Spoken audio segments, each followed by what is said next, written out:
with our coming out stories, especially coming out to the Black community. I think that's another conversation we're going to have as well. But my coming out story was... How about now? Yes, we're working. Okay. Yay. Okay, yeah, we're going to start with our coming out stories. Yes. Do you want to introduce yourself? I'm Camille, and I've known Kendra for a while. It's been a while. Just a little bit. Yeah. Just a bit. Just a while. My coming out story, I grew up with primarily the white side of my family. My mom's from Newfoundland. And my grandparents are born again Christians. So I was pretty nervous to come out to them when I was 14. And I'm very dramatic. So I definitely made a cake. Like, I wish I was lying. I couldn't be. I made a multicolor rainbow cake. And I was like, so I think I'm bisexual. And my grandmother looked at me and went, you think you're bisexual or you are? And I'm like, no, I'm pretty sure I am. And she's like, it's a phase. It's a phase. It's a phase. 2 years later, I came out as a lesbian. So she was right. It was a phase. It was just not the way she wanted it to be. Yeah. But I would say it was fairly accepted. My dad's side of the family, I was very surprised. They're from Trinidad. My grandmother said, you just need to find a woman to wind up on you. I was like, oh. What side would you say was more accepting? I would say it was my mom's side of the family that was more accepting. The white side. The white side was significantly more accepting. Yeah. I thought my dad's side was with my grandmother saying the whole, like, find a woman to wind up on you from Trinidad. But then as the years went on and I was still queer, I would continue to hear, oh, well, maybe you should just be with a man. Yeah. Maybe that's what you really need. So that was very fascinating for me. But I think now they're aware that I'm queer and that there's nothing wrong with it, and that they're little jabs here and there. Yeah. Gonna make me straight. Yeah. My story is definitely different. I mean, before I came out, my aunt was already out. My cousin was kind of sort of out. And I actually didn't come out. My cousin outed me. I was going to tell my family when I was ready. Mm-hmm. But, I told like some of my close friends and family. They kind of already knew, or whatever the case may be. But yeah, my cousin outed me, and my mom was just more hurt that I didn't tell her, because she's been asking me since I was 12 years old, are you gay? Are you gay? Just tell me, are you gay? And I'm like, no, that's disgusting. Absolutely not. Absolutely not. So my coming out story was basically getting caught, not really a coming out story, but I knew my family would be accepting. It's just like I just was anxious about telling them and sharing that with them. That's understandable. Sure. Yeah. Like that just kind of broke my heart a little bit. So you had somebody out you. As nice as it is for your family to support somebody you, that wasn't like, that's somebody that's not really fully out me in our family, Wow. But I'm okay with I'm over it now. We've gotten over that part of it. But yeah, my mom was just like, why didn't you tell me? I've been asking you. So the part about that bothered me the most was that, like, my mom felt like I told other people before her, when she's like, I don't care kind of thing. Like, why would you not share that with me, But yeah, that's all. Your mom's great. I just remembered her. I'm like, she's so funny. I can totally picture her being like, why didn't you tell me? I've been asking you for like this whole time. Like every time anyone says anything about gay people, my mom's like, well, my daughter, da da da da. Bless her soul. She's like, and then also, I Am Jazz, that show. Yes. Yeah. Yeah.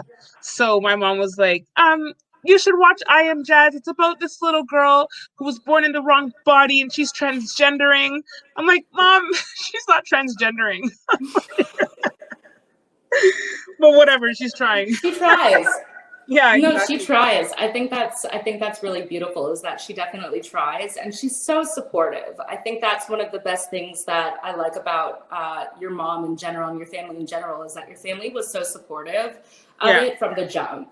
And a lot of people don't actually get to experience that support, because the Black community does have a very fascinating way with talking about queer people and kind of brushing it under the rug. Or making it taboo. Nobody talk about it. That's how you talk about it. Yeah. So it's fine. It's okay. Just don't tell anybody. And I know because I have like all my friends are Black or like people of color, and like their experience are just not the same as mine. They can come to my house and bring their partner and like everyone chills and no one's looking at you sideways and no one's making any sly remarks. You know what I mean? So, but then their experiences in their own home is like, yeah, I'm okay with it. Just don't talk about it. Or, you know. That's pretty big. I actually I'm friends with so many people that are newcomers to Canada, and I have a few friends who are actually from Africa, and I remember they came here and they said they were very shocked by how open people were and how they were able to be accepted by a community when even their family members weren't very accepting of them. Unfortunately, you know, people still do die in many parts of the country due to being queer. Yeah. Which is heartbreaking. Being out and queer. Being out and queer, which is so unfortunate, but it's good that we're able to have those conversations now and be like, hey, why does the Black community have these types of feelings towards this? Exactly. And we can kind of branch off into like being like queer presenting, because like I guess you can walk around and not have to worry about like, you know, is someone like being like femme presenting is like you can walk around and nobody's really like thinks you're gay, versus like someone like myself that like I'm not gonna look like your typical female or whatever the case may be. So then to not present as like a straight person, quote unquote, you know, it's you might get the looks or whatever. I was never fazed by it because at the end of like every personality is different, but like my whole thing was like, if the people that matter to me the most know and they're cool with it, that's all that matters. So beautiful. People looking at me sideways, holding my partner's hand, walking down the street, I never cared. So you know what I mean? I was the same way. Yeah. I didn't care. I mean, I also look pretty, if we were to go with like, what does straight look like and all that. That doesn't make sense. It doesn't make sense, but yeah, obviously. But I'm pretty feminine. You know, if I'm at a club, I'm gonna be hit on by more men than women for sure, because they're just gonna be like, "Oh, she's for sure on our team," and I'm like, versus men would probably not holler, versus women would be like, "Hey." I wish that was the case, because I think a lot of the times, as I'm now realizing that it's a privilege, I think, as well, to fit, I guess, in the boxes of which exist. And that's something that I feel like I don't often talk about, but people tend to not say anything when I'm with my partners out on the street or anything like that, for the most part. But I do I often date people who are more masculine presenting as well. So I think that, you know, if they're not looking closely, they just think, you know, we're another heterosexual couple walking down the street. But being a feminine woman, I do find that there are a lot of, I guess, quote, privileges that I have in terms of being feminine and being in the queer community. Yeah. I always liked it. It never really bugged me when someone's like, "Are you a boy or a girl?" or "Excuse me, sir," whatever. Like, it didn't bug me, but I know like other friends of mine that are masculine presenting would be like, you know, why, like, I'm a woman, or like, you know, whatever. I get it. But that's why you shouldn't really assume someone's pronouns. 100%. I call everybody by they them now. Like, if I don't know, if you have not it's just easier. Exactly. It's easier. It's respectful. Exactly. I'm not misgendering anybody. And it doesn't take anything out of my life for me to use they them. Like, I'm not going out of my way. Change your language. Exactly. Change your language. 100%. We need to start changing the language, for sure. People that see me and sometimes they're like, "Ma'am," I'm like, "How do you know?" Or, you know, "Sir, how do you know?" Like, I haven't even opened my mouth to talk. I'm like, let's not get political. Let me just buy my groceries and get right there. I love it. I love it. Right. No, it's okay. I'm actually like bringing up our list of like what we wanted to kind of touch on. Yeah, another thing with being like queer presenting is when I decided to have kids, you know, and the whispers or whatever that I heard from the community, it was like, oh, she's sleeping with men and da da da. Like, no, some people just want to have children and just do it. You know what I mean? I don't have to be sleeping with anybody to do that. There's actually other ways. Ask straight people that are struggling to have children what they're doing. Chances are we're doing the same thing. It does. You know what I mean? It definitely does. So, yeah. Do you want kids? You know what? I always say that like I'm on the fence, but in reality, I really do. I want to have kids. And now as I say that, I love the idea of carrying them. As a doula now, though, I'm just like, you know what? I think I might just be able to get my fill from my clients. But I I really want to foster. I think that's one thing that I've always been, ever since I was a little kid, I always said I wanted to foster teenagers. You know, the people who aren't getting fostered, who are... That's what I told my partner when we got together. It is like, I want to carry another baby. I said I wanted to do it naturally. I don't know about that. I got you. You will. Like, I don't know if I want to push a baby out. That looks real painful. But anyways, I said I want to carry, and I want my partner to carry one. And then the rest of the kids, I want to have as many kids as I can afford. So after that, foster/adopt or foster to adopt, depending on the situation. I love it. Definitely. So you have to be like 8 years plus. Like, I'm not really into like adopting kids that everybody wants. I'm not fighting for a kid. I want a kid. Yeah. I think it's really good that that you also have that mindset of, you know, not wanting to line up and essentially be given, you know, one of those high priority children. Because to me, that doesn't really work. I think that, you know, teenagers are going through a lot themselves, and there's a lot of trauma that's there. And being the person that I am, I just want to be able to support them the best that I can and let them know that they are loved and that they don't have to just kind of age out in the system. And I also think, you know, being a queer individual, I really do believe that how we raise our children is how they're going to go out into the world. So if I have children who might have been potentially homophobic, or, you know, kids are assholes sometimes, you know, they're saying stuff about kids, I know. Right? Like, they're not very nice. But if I can actually explain to them, hey, I'm not different than anybody else. I love you just as much as I love whoever else that I love. And it has nothing to do with anything wrong. Because like there's always that idea that, you know, homosexuals or whatever. And that's a taught behavior. It's about learning and unlearning. So it's about changing the way they view the world, and the only way they're going to learn that is in the home. Like, I mean, obviously they can learn that other places, but it starts in the home, I believe. It starts at home. It certainly does. People just don't wake up hating people with no reason whatsoever. There's something that's learned that's there. I think it's especially not children. Yeah. You know, my friend, her son, she has 2 kids, and she's now raising them to be very just open-minded and whatnot. But her 2-year-old didn't really realize I was Black maybe until like Valentine's Day of this year. Like, he always I had short blonde hair, and he'd always see other people's short blonde hair, and he would call them my name. But this year he took a Tiana little Valentine's Day card, and that was the first moment that I was like, he realized I'm a different color for the first time. Because kids don't know that. They have no idea. You're just somebody to them. They care about you. It has nothing to do with anything. It's great. Yeah, for sure. How do you find dating in the community? I'm not dating. I hate dating, but let's talk about it.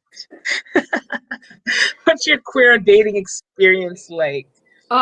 What's your queer, you know what I want to know? What is your queer dating experience like versus your straight dating experience? Because I don't have a straight dating experience.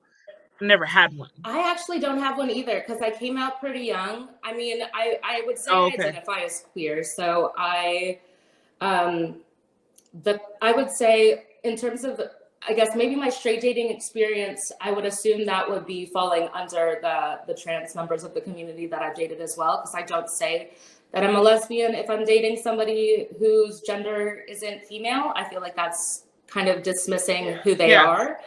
maybe you wouldn't be even considered a lesbian. You'd be more just That's queer. exactly it. So that's the reason why I like Yeah. using the queer, just taking that label if I were to choose one. When Yeah. I date people who are more masculine presenting, I tend to not be hit on very frequently, like when I'm on the streets, because catcalling when you're queer is very real, especially if you have two people who are very, I guess, obviously queer. And You me? have two femmes holding hands. You're gonna get some catcalls, unfortunately, right? But in terms of, I think my experience with dating in general has always been the same. Now that I'm thinking about it, it's my family's been pretty down for anybody. I mean, I'm 28. Well, not really. Actually, it's a lie. You're like, My never family mind. straight up shunned people that I dated. Oh, It's like, ugh, don't bring her. no. Don't bring her. I find the community's too it small. was Let's say that. And it was deserving, that's for sure. No, definitely. I think the community, in my opinion, is just too small if we're going to talk about dating. Like, it's way too, like, how often have I gone out with somebody and I'm like, perfect. They don't know anybody.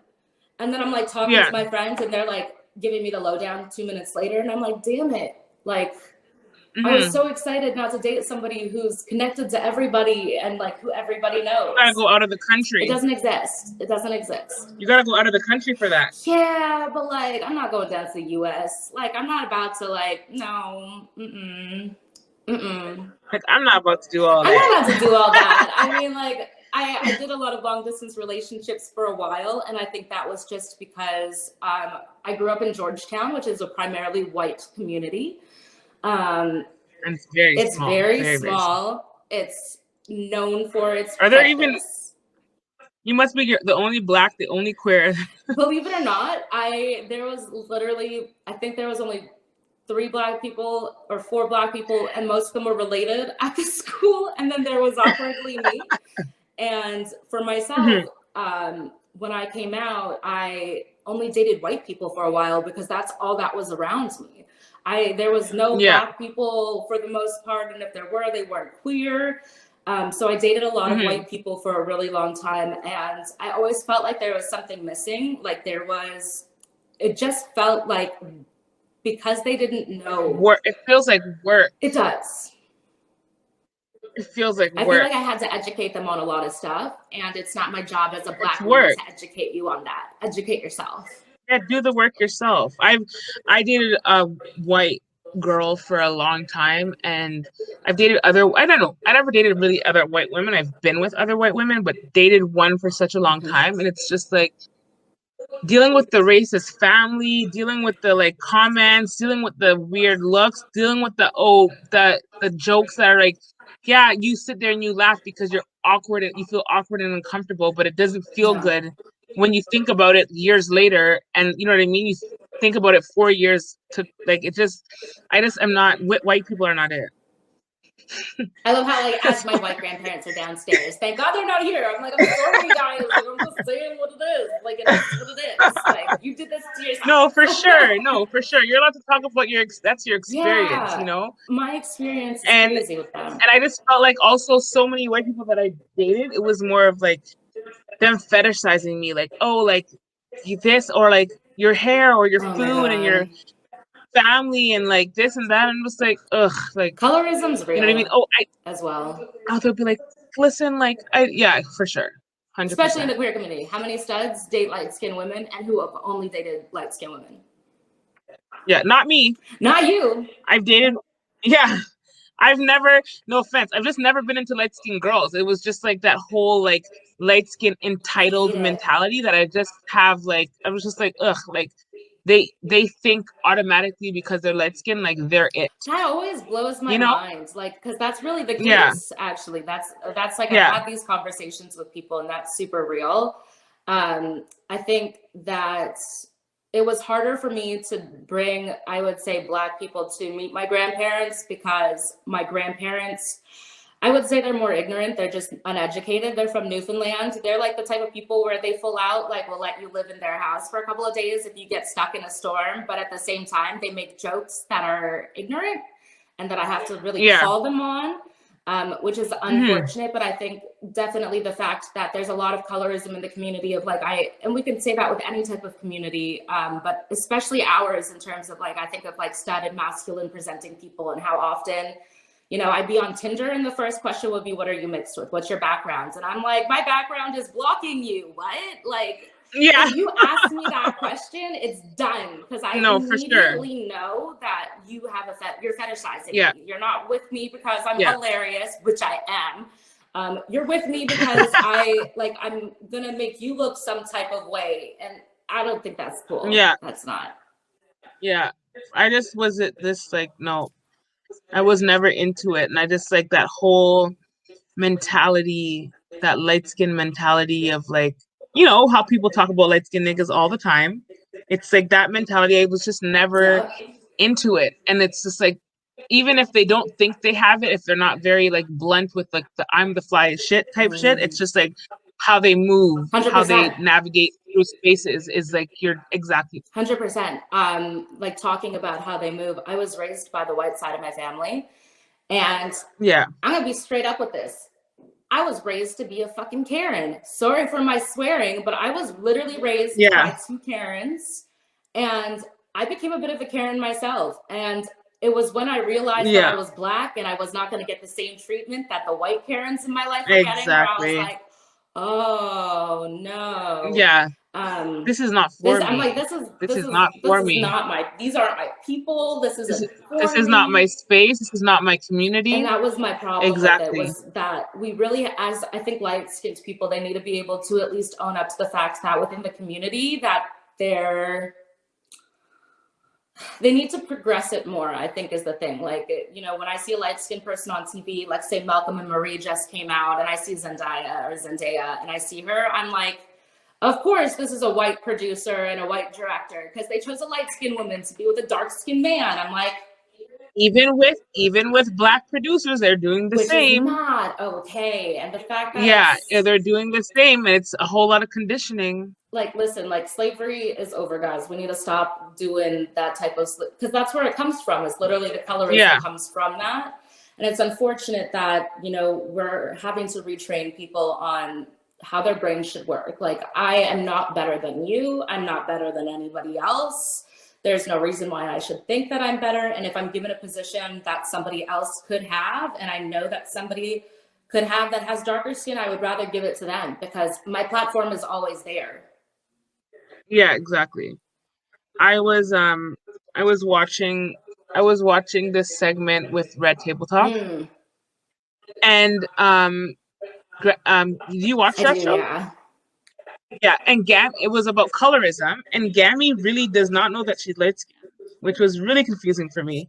She's like, I'm light skinned, me, or whatever. So anyways, and then she just talked about growing up and like in her home having that whole mentality about like being like light skin and glorifying it, and her dad told her, don't glorify being light skinned because you didn't get that way out of love. Which is talking about like most, like back in the day, all these little mixed kids running around on the plantation, they're there because their slave masters are raping them. You know what I mean? So it's like, don't go glorifying something that was not made out of love. You know what I mean? I love that. I love that. That's amazing. I think that's something that we need to have. Those are conversations I think the queer community in general, I think, needs to have as well. Because I do think that, you know, even in 2021, and it goes the same way. Like, Femi's glorifying light-skinned studs all the time. You know what I mean? Jeez. Sometimes I ask people, like, when is that person like attractive, or are they just light-skinned? Is it terrible for me to say that? Yeah. I don't think so. Or like when you talk about what's attractive about them, and you talk about their skin tone, I'm just like, yeah, that's not what. No. Yeah. No. Yeah. That's my experience, you know, but whatever. I didn't care if some light-skinned girl was chosen over me. I'm like, you're not it. Like, okay, bye. Period. I don't need you anyways. I don't need you. Exactly. No, I think that's one of the biggest things as being a light-skinned person. It's very important to me to understand people's actual reasons why they want to be with me. And if I find out that they have a pattern of dating light-skinned women with curly hair and whatnot, I'm just sitting there like, so like I'm just another one? Like that's Yeah. it?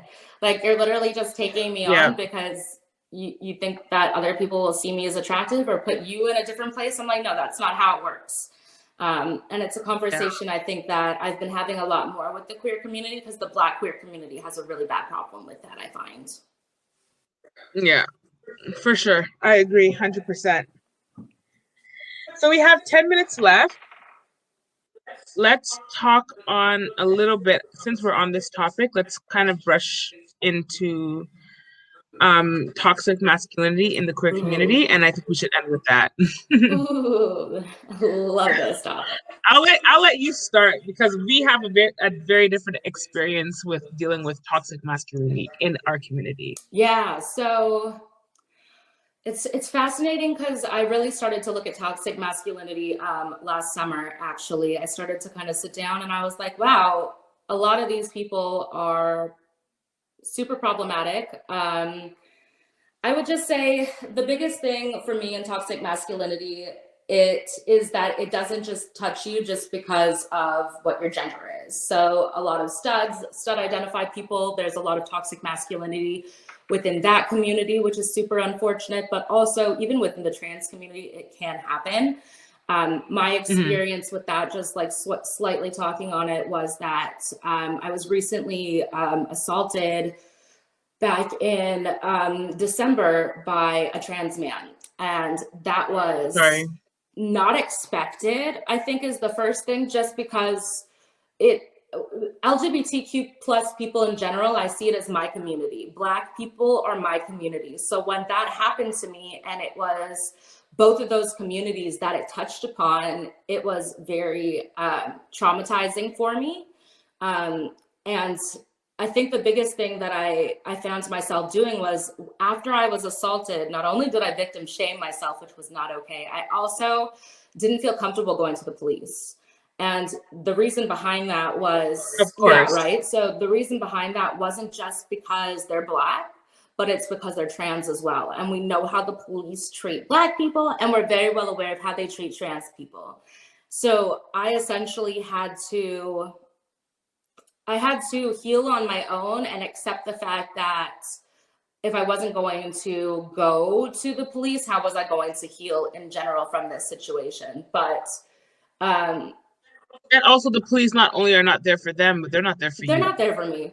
They're not. It's very easy for my therapist, who's, like a 50-year-old white lady, to be like, oh yeah, just go to the police. And I'm just like, thanks, but no. Because that's traumatizing in and of itself, is you having to put yourself in that position. I can't talk for trans people whatsoever, so that's just coming from my own personal experience. But having a lot of friends who are trans, I had to very quickly get over my trauma, it felt like, because I have a lot of trans male friends. And since that had happened to me via somebody that I trusted and whatnot, I had to kind of put my friends into a separate kind of category, so that I wasn't being re-triggered every time that I hung out with them based off of what had happened. Yeah. But yeah, it's definitely something that it does happen in our community. And I think that happens whether they're, that happens with just two women dating, you know what I mean? Like, it doesn't matter what their gender is. It doesn't matter, what their sexual orientation is. If somebody's going to do that or be abusive, it's going to happen. Yeah. Like, I've known of not anybody trans, but I've known of like queer women that sexually assaulted their partners. I know of masculine presenting females that just assaulted their partners. The whole "I have liberty to everything that you are" type of toxic masculinity bullshit. So I feel like, and even myself, like, I feel like certain things that I feel like I do or say or feel, it's very toxic and it's very conditioned. You know what I mean? And I have to take a step back. I have to check myself and be like, listen, if this was your sister and this was her boyfriend, how would you feel? Like, you have to check yourself. You know what I mean? This is not okay. So it's constant like learning, constant unlearning, constant work. You know what I mean? For sure. But yeah, I feel like it's everybody. Everybody takes on, and even That's a females, problem. or like, Yeah. you know what I mean? Still push this agenda with like toxic masculinity as well. You know, oh, they need their partner to be like this, or like, you know what I mean? Like all this shit that's just like not, or like I was talking to a friend of mine and they were like, you know, I couldn't date a stud that was bi, or I couldn't date a stud that dated men before or whatever. And it was like, what? That's toxic masculinity right 100%. there. You know what I mean? And that's you feeding into that shit. You know what I mean? So it's just like, it's constant. It's with everybody. Everybody is feeding into toxic masculinity and keeping it alive. 100%. You know? 100%. And as you said with the kind of light skinned femme thing as well, I remember talking to one of my friends and she was like, listen, it's very different for me as a more masculine presenting person. What she was saying was, she was like, if my partner and I got into a fight, her partner was a femme, and the cops were called, who do you think's leaving in handcuffs? Exactly. I'm not putting hands on no female. I don't care. I don't care. I'm not putting hands on you. Will I throw you on the ground if you're attacking me? Absolutely. You know what Sorry, I mean? I am going to protect myself. Like, it is what it is. Absolutely. I'm going to protect my face. That's going to happen. But am I putting hands on you? Absolutely not. For sure. 100% no. You know what I mean? I think that's a conversation I think that our community I think it needs more of in terms of the Black community with the LGBTQ plus community, is just talking about how there are those privileges of being a femme person, especially when it comes to something like abuse within the relationship, because there are a lot of times where they're being the aggressors. And the same thing happens in straight relationships where the female is attacking the guy and hitting him and doing this forever, but God forbid he puts hands on her. You know, I don't think he should. I'm not saying he should, but I'm saying it's just that double standard, and it also trickles into the queer community. 100%. It 100% does. Because like, just because you're queer doesn't mean that all of the things that are outside of being queer doesn't touch you anymore. They're going to. Exactly. Exactly. And if the cops come here, they're going to treat you just like a nigga.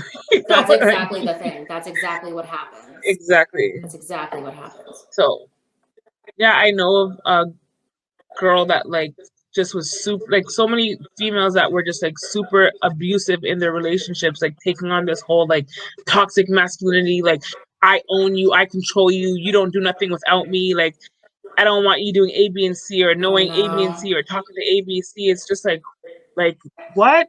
That's not it. That's like, I That's literally just walk not away from it. those situations now. I honestly look at them and I'm like, you need to do some trauma work. Here's the holistic therapist and Nedra Webb, and like, go figure that out. Where is the card for your therapist?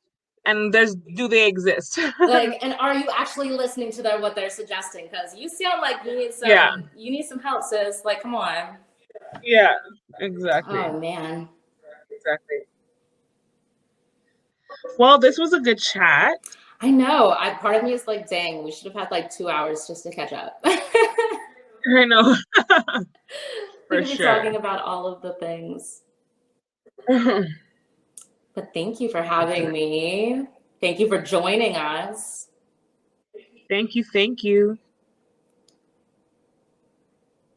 And sorry about the technical difficulties in the beginning. Sorry that we were struggling so much. I feel like my iPad did not want to work at all. We're new to this. We're very new to this. Very new.